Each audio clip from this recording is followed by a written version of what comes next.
Nono.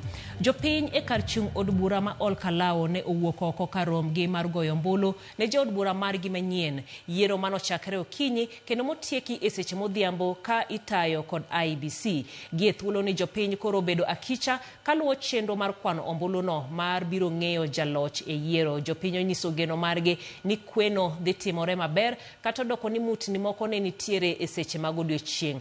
Duol mar IEBC bendo medo singo ni chenro no ero timore e yo mahuyanga.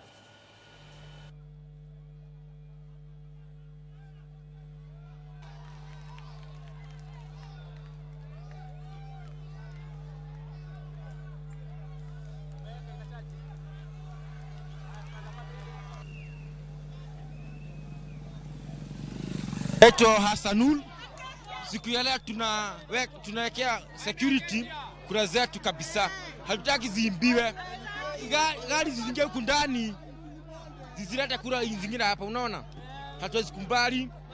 Nimekuta ya kwamba wananchi wako gangari, wanahakikisha ya kwamba hakuna mtu anaiba kura na hakuna gari ambayo inaingia kwenye polling station. Na hivyo ndio tunataka tuhakikishe ya kwamba wananchi wanapiga kura na wanapewa haki. There's no question of protection of votes. The votes are protected. We have adequate security deployed in all polling stations to make sure that the votes are protected.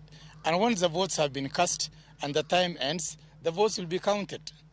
And so therefore we are appealing to the residents of Ol Kalou not to be incited by anybody.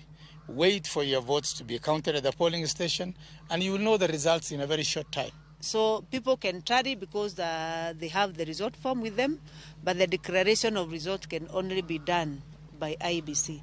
Any other result declared out there is not legal. They can only tally and see what the results are from their end, but declaration must only be done by the IEBC, and that the